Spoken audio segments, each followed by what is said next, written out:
Good morning, guys, and welcome to the port in Lanzarote. We are on our way back to Fuerteventura. It's about 7:30 in the morning, and I'm already wet through my clothes. Oh, it rained properly coming here, and I think it's already also coming here again, like the rain over here. But look at this sunrise. Such a beautiful ride to get here, despite the rain. It is what it is. Yeah, let's board the ferry and I'll see you again in Fuerteventura.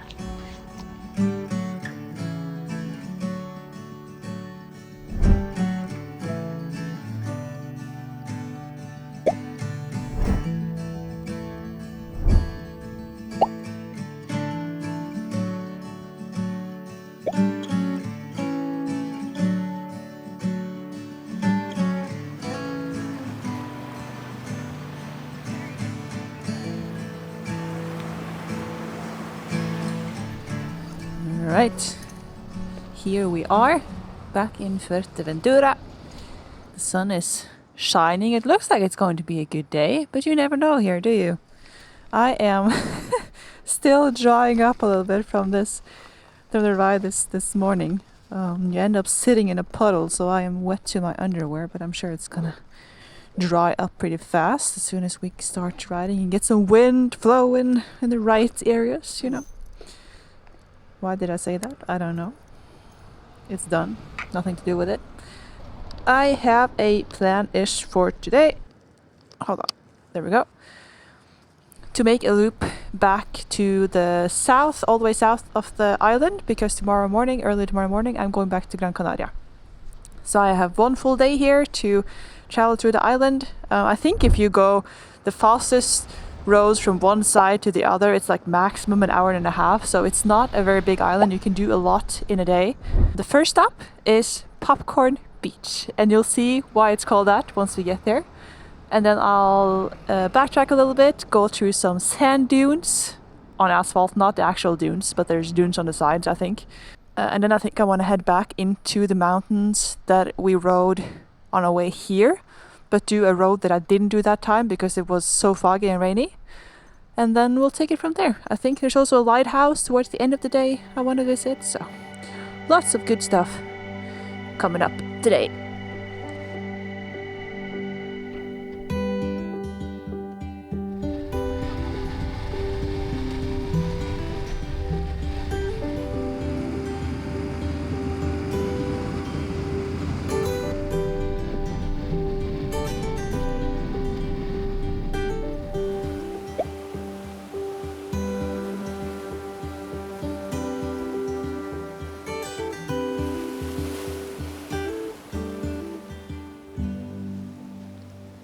Alright, here we are. You can see the very white beach here behind me. Let's have a closer look and you'll understand why it's called Popcorn Beach.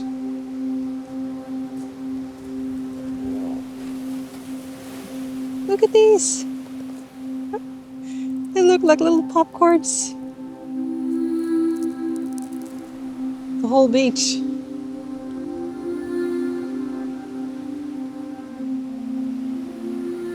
These white kernels at Bajo de la Burra are often mistaken for coral, but if I got it right, they are actually rhodolites.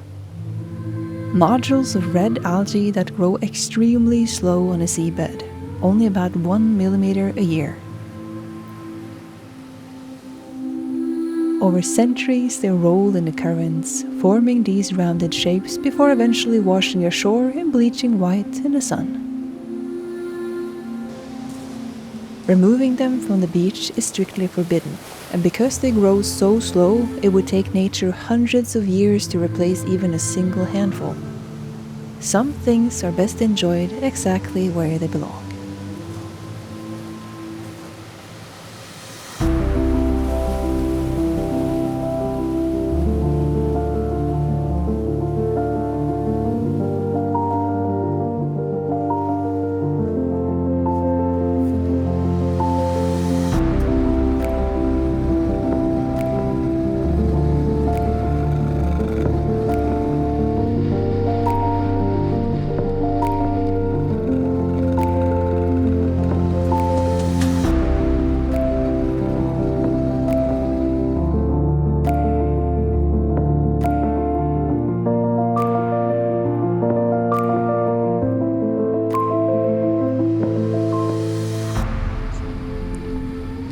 Next up are sand dunes, but I could really use a coffee first. Let's see if I can find that somewhere.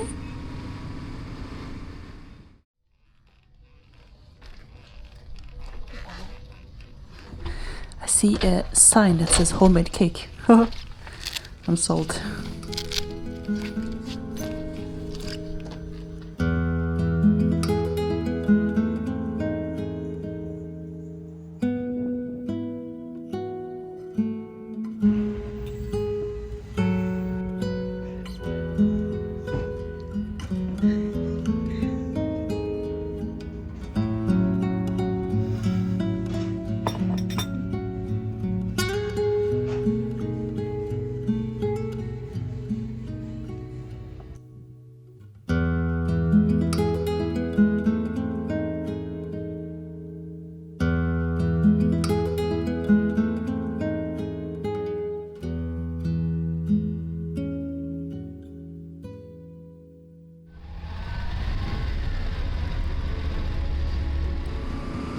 This stretch of road is about to take me through the Parque Natural de las Dunas de Corralejo, a 2,600 hectare desert that stretches for 10 kilometers along the coast. Despite the popular myth, the majority of this sand did not blow over from the Sahara. It's organogenic, a fancy word for saying that it consists of polarized remains of millions of seashells and marine organisms. Over thousands of years, the Atlantic has grounded them down and the wind has piled them up, hiding a jagged volcanic floor beneath meters of white sand.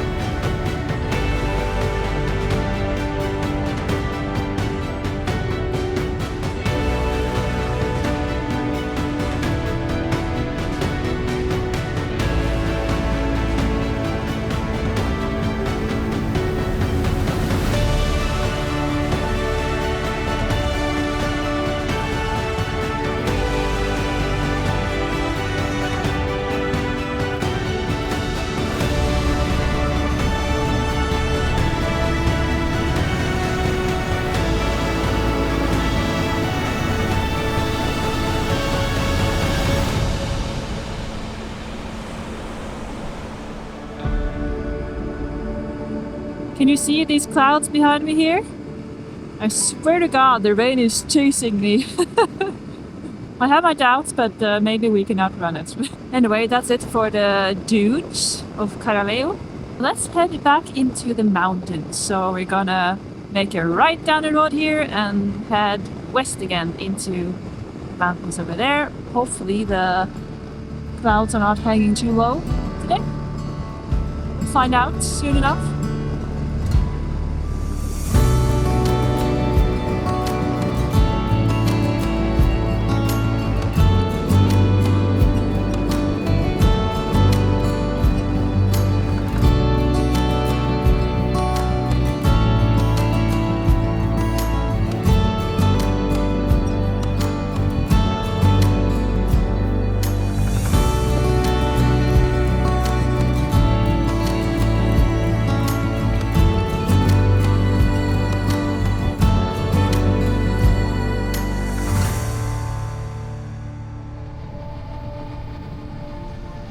The mountain range I'm currently riding through is the Betancuria Massif.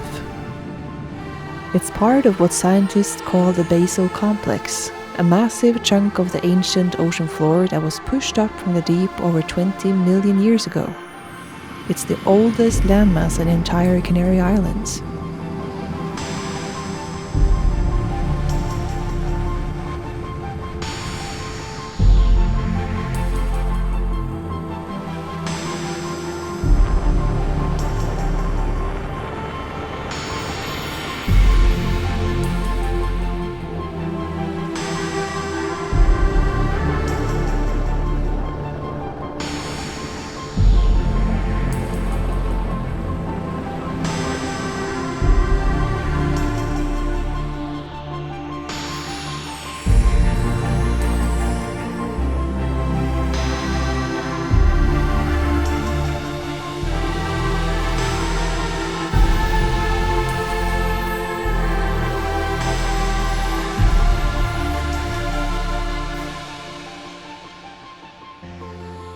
As you reach the summit, you're greeted by two 4.5-meter bronze giants, Guise and Ayose.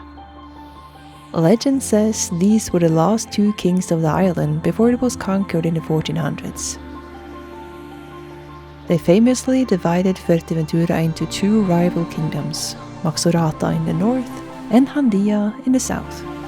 Supposedly, they also built a massive stone wall across the island's narrowest point to keep their territories separate.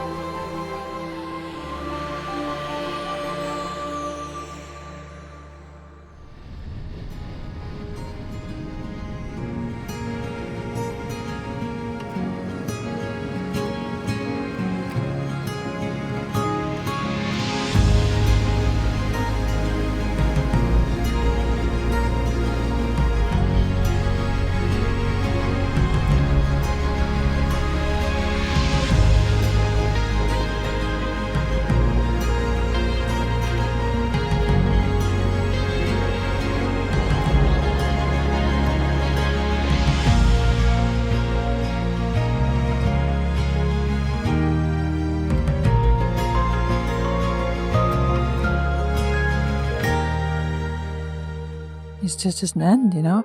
The views, it just keeps coming. Around every single corner, there's something new to stop and look at.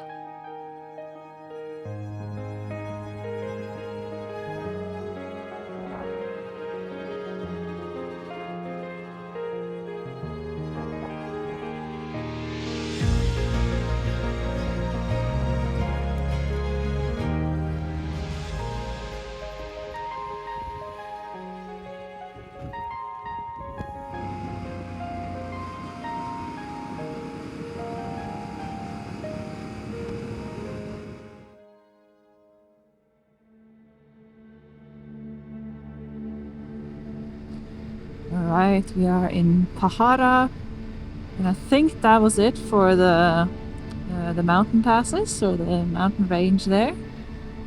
So now we head for the coast, because there's a lighthouse there with view towards the ocean that I would really like to see. It said it's close, but I'm not sure if it's the road or the lighthouse itself, because the lighthouse itself is a museum, I think. But hopefully the road is still open. Oh, the mountains, it just never gets old, does it?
Here we are. Look at this.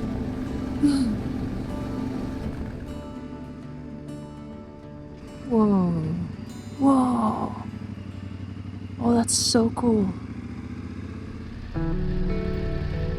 My final stop on Fuerteventura is the Faro de la Entallada. Built in the early 1950s, this striking lighthouse perches on a 200-meter cliff overlooking the east coast. It marks the absolute closest point in the Canary Islands to the African continent, with the shores of Morocco sitting just 100 kilometers across the water. This is definitely a worthy last memory from this island.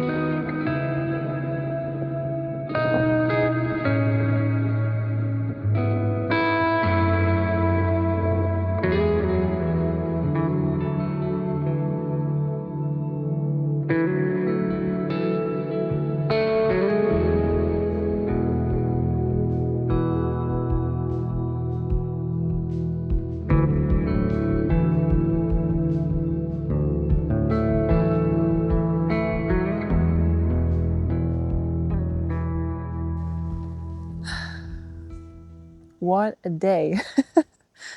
Holy shit. I think I say that every day now, but come on. Started off with the sunrise and a ride in the rain, a ferry, then popcorn beach, homemade cake, sand dunes. There's been mountain passes and endless views, squirrels, ravens. And now to top it all off, we have this ocean view and a lighthouse that looks like some sort of castle. Endless twisties and good views and nice temperature. Barely any rain today. I don't know what more I could possibly want from a day. Tomorrow I'm taking a very early ferry at 6:30 back to Gran Canaria, and then I'm delivering the Tenere. I'm delivering the Tenere back to Canary rides, and I'm taking a flight, is the plan, to Tenerife. And then we'll see from there what I'll do first, if I'll do Tenerife or La Gomera first. It depends a little bit on the weather. But tomorrow is a full-on travel day, so next time I see you guys, it will be in either Tenerife or La Gomera, probably. We'll see. We'll see. I hope you're also curious to see what the other islands are like. I know they are a lot more green. I know Tenerife has mountain passes up to, I think, like 2,000 meters, like very high. La Gomera, I know, is one of the favorite islands of many. So I am pretty excited to discover what those islands are about as well. Look at that, 2 more ravens. I don't know if you can see them there. All right, that's enough chit chat. All to the end. For those who are curious, I know many have asked, how do I like the Tenere compared to the Norden? As many of you know, I have owned a Tenere before. This is the 2025 model. So I already kind of knew what I was going to. I know I like that bike. It's a bit more like off-road oriented than the Norden, maybe in some ways, because it doesn't have like the wide seat. It doesn't have cruise control, for example, stuff like that. It doesn't have different riding modes. It's ABS on and off. Well, it has a street mode sport mode and Explorer. I think this one has. And the new thing with the 2025 model, I think, is it has the ride-by-wire. So it's definitely more direct, I guess you can say. Very fun to ride, perfect on these roads. I already know I like the bike. If I were to choose between this one and the Norden for my kind of riding, maybe I'll still choose the Norden, but it's a tight race.